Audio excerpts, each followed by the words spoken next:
Good afternoon, Toastmasters. Today, my speech is on some leadership lessons that I've gained over my years, 15 years in the Marine Corps, and just general leadership lessons maybe I've gained in my postgraduate degree here at Naval Postgraduate School or in my undergraduate degree. So the first thing I like to talk about when I'm talking about my leadership style or leadership in general is knowing myself. That kind of gives me where I'm at currently. So knowing yourself is understanding the intricacies of how you react to someone that's attacking you in a certain way, or how your peers are talking to you in just a general social setting. So once you understand yourself or know yourself, you're going to seek self-improvement. That's how you get where you want to be. So I like to think of this as, what are my goals? What's my vision? What things do I need to do to make myself get to where I need to be as a leader? And one common misconception that some people think, I can never be a leader because I'm not the type. I wasn't born that way, and that's a myth completely. 100% myth. Leaders are not born. It's something you learn over time. It's something you have to aspire to. And the principles that I'm going to talk about today, hopefully you can gain a little bit of knowledge on how I did this as a human being, as a military officer, and just as a student of life in general. So all of this is kind of encapsulated in two things: courage and commitment. So courage is really doing the right thing when no one is looking. Someone might call that integrity, but that's a form of courage, right? Courage is also saying the right things when no one wants to hear them. You know, presidents sometimes have to do this. They'd say, hey, we have to go to war. Of course, people aren't going to like going to war, but you know, if we need to go there to protect our national interests as a country, that's what we got to do. That's a form of courage. So all the things that I'm going to talk about in the next two slides, really, you got to have some courage, and that's something that I think internally you kind of have to just come to a realization with inside yourself. And then commitment to courage. So commitment to your vision, commitment to your goals, commitment to your subordinates. If you are leading people in your organization, your commercial organization, you got to have commitment to them. You got to be behind them when they make a mistake, and take responsibility for their actions as well, because you're a leader. In the next few slides, we're going to go over what personal mastery is and practice and experience. So personal mastery, essentially helping yourself get to where you need to be. That's know yourself, and seek self-improvement is really what personal mastery is all about. And there's two things that I think are important for personal mastery: self-discipline and emotional intelligence. So in these slides, I'm going to talk in action, and I'm going to give you some references, so maybe you can do some further reading after this speech. So in action, self-discipline is creating goals and staying true to those goals as you move along. Maybe you make a list. Maybe you keep it in your journal.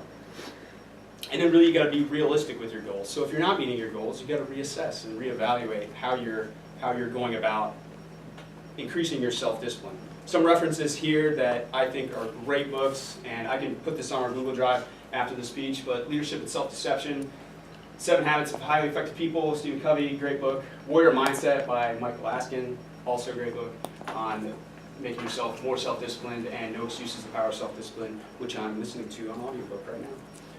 And secondly, for personal mastery, you have emotional intelligence. So emotional intelligence is essentially having empathy for other people. Self-regulation as well. Self-regulation is understanding how you react to other people's stimuli as they're communicating with you. And relationship management. This is really social networking. So ensuring that you're creating a social network, and over time you create a social network where those people are helping you get to your leadership goals. In action, so as I've mentioned, you can self-evaluate. So think about how, as if I'm leaving this Toastmasters meeting, I'm going to think about, hey, how did I do here? How did I get there? And then also you can enlist the help of others. So I have an evaluator today. She is evaluating how I'm giving this speech today. So these are all things I can use to increase my emotional intelligence. And then I always like to ask myself, when it comes to emotional intelligence, if the world was all like me, how would we all be getting along? So if that is a bleak picture, then maybe you need to work on your emotional intelligence. And a reference for that is Emotional Intelligence by David Walton. I have not read this book yet, but it's been highly recommended by my Amazon algorithm. And lastly, on personal mastery is self-education. This is both professional and personal. So working for your goals as a professional and working as your goals maybe at home or with your spouse or your roommate or whoever. So in action, read everything under the sun. So I cannot stress this enough. This will promote mental flexibility. Mental flexibility is important because when you're put in a situation where you haven't seen something before, you're going to be able to react better when you are put in that situation. And reading is, I think, one of those critical enablers for doing that. Another thing you can do is listen to a book in the car. At my last station, I drove about an hour a day, 30 minutes there, 30 minutes back, and I got through 2 books a month. So just a recommendation from me. Obviously, I'm kind of standing on a soapbox, but take it for what you will. If it's something you can bring and you can be better, I'm happy about that. And then references. So I'm an Audible member. I don't know if anyone uses Audible around here. Great resource. You can listen to books. I started listening to books while I run out here. You don't retain as much, but it's a great resource. Kindle, and as I mentioned, Amazon, and then I keep track of my books, something maybe you can do.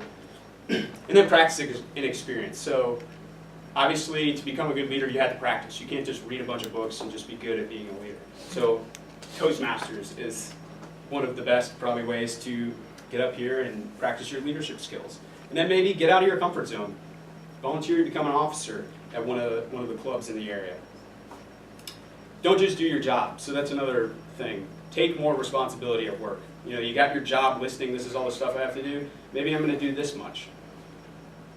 Do something you're passionate about. Volunteer. Teach some kids how to tie their shoes. I don't know. Something like that. I've been bad with that one in the last few years, or last year. I did Habitat for Humanity. I'm sure some of you guys have done that. And then, of course, ask others what they think about how you're progressing as a leader. And some references for this. This is the de facto public speaking guide, TED Talks, the official TED guide in public speaking. Every Toastmaster, it should be on your to-do list. And The Fifth Discipline by Peter Senge, which is also a great book for more professional progression in your leadership abilities. Thank you for being a great audience today, and I think everyone in this room can be a better leader. I'm trying, we're all trying. Thank you.